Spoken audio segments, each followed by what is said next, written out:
If you're shopping for a less expensive flagship phone, two of your best options right now are the OnePlus 8T and Google Pixel 5. Priced just $50 apart in the US, these two have very different sets of priorities, and which one is right for you will depend on what exactly you want out of a phone. So let's take a closer look at two of the top Android phones around the $700 mark. Take a sec to subscribe to Android Central here on YouTube and we'll dive in.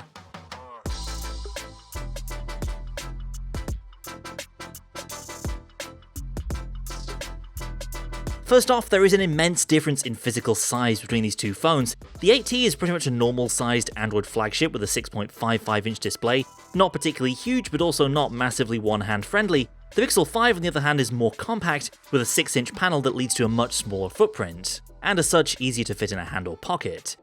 The quality of those displays is also worth talking about. They're both Full HD Plus resolution and both use hole-punch selfie cameras, but OnePlus packs a brighter screen with a 120Hz refresh rate that's quicker than the Pixels, and frankly a bit better looking all round.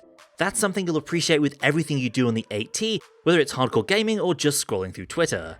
Video, music and games will also sound a lot better coming out of the OnePlus phone thanks to the dual speaker setup that's louder and bassier than the Pixel's single bottom firing can.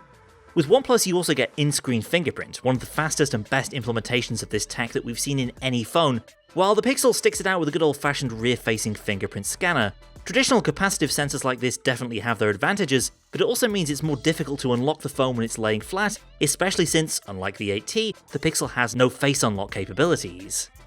That's kind of a theme with these two phones. The OnePlus 8T is just technically superior in a lot of areas, and taking a look down the spec sheet there's not really much of a contest here. Snapdragon 865 versus 765G, the option of up to 12 gigs of RAM and 256 gigs of storage, and faster charging on the 8T as well thanks to the new Warp Charge 65 spec.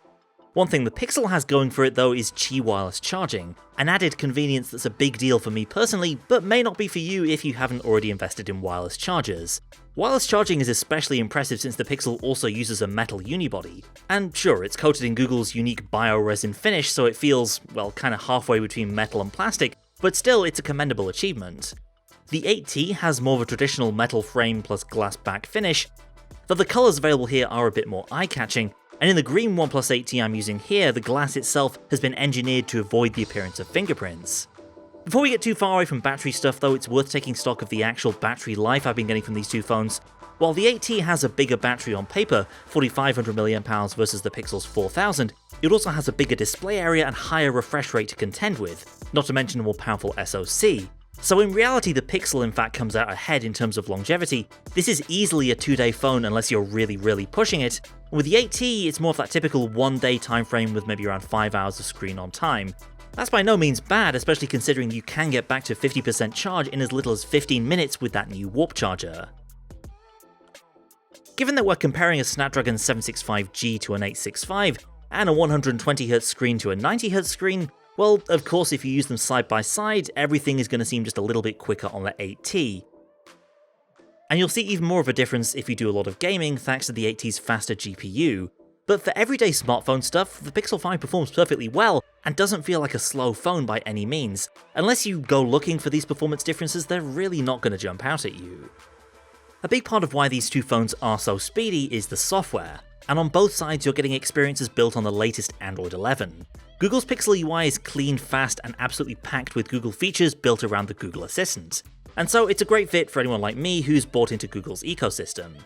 There's also quite a lot of Google to be found in OnePlus's Oxygen OS 11, such as the Google Dialer and Messages app preloaded, and the Google feed on your home screen.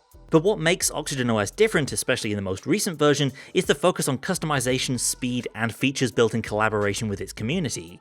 OnePlus recently added new designs and features for its always-on display, and unique capabilities like Zen Mode let you digitally detox and even join in with friends while you do so. It's really hard to go wrong with either of these software experiences. Some people aren't too keen on the Samsung-like aesthetic that OnePlus has been moving towards with some of its apps and icons, and I'll admit that I do prefer the more stock look and feel of the Pixel, but I also don't see a whole lot to complain about when it comes to the look and feel of Oxygen OS. Where the balance really swings in favour of the Pixel though is in photography. No surprise really, Google's phones have always punched well above their weight here, and while the company's still using relatively old sensors in its dual camera setup, the results compete with much more expensive handsets. OnePlus has more cameras around the back, and in fact a technically superior 48MP main sensor, along with a 5MP macro camera that can be fun to play with. Fundamentally though, you are still just dealing with a wide and an ultra-wide camera most of the time. In decently lit conditions, Google and OnePlus both produce pleasing shots with plenty of detail, and with quick, reliable autofocus. OnePlus's shots have more of a contrasty, saturated look to them, whereas Google's are often a bit more true to life. Plus, Pixel cameras also benefit from the ability to selectively raise shadow exposure without blowing out the highlights, which is a really nice touch. Meanwhile, the ultra-wide on the 8T offers a wider field of view, but with a trade-off of weaker low-light performance, even though it does now work with Nightscape mode. On the Pixel side, you're trading slightly narrower field of view for more dependable performance in darker conditions. And that also applies in selfies, where the Pixel selfie camera can use night sight, whereas on the OnePlus side, night sight selfies are still out of reach. And that gap in low-light performance is also apparent with the main cameras. Even though OnePlus's camera takes in more light, Google's processing is just so good that pretty much every time the Pixel takes better nighttime shots. That said, OnePlus has rolled out its new Nightscape video mode for the 8T for better nighttime video, which doesn't currently have any equivalent on the Google side. For this year's Pixels, Google is instead focused on adding new video stabilization modes. So these are two phones with very different priorities. Google takes pretty run-of-the-mill hardware and makes it shine with software, services, and AI features. And it's unquestionably one of the best smartphone cameras out there, even with its hardware limitations. Google also has everyone beat when it comes to Android updates. The Pixel 5 will always get security and platform upgrades on day one. OnePlus competes much more on raw hardware power. You definitely get more bang for your buck with the 8T, though without some of the magic, some of the secret sauce that makes a Pixel special, especially in photography. For me, that Pixel magic combined with excellent battery life and Qi charging is why I'm sticking with the Pixel 5, but really it is impossible to make a bad decision when you're choosing between these two phones, it just depends on what you're after. That's it for now, stay tuned and subscribe so you don't miss everything we do here at Android Central. Thanks for watching, and I'll see you next time.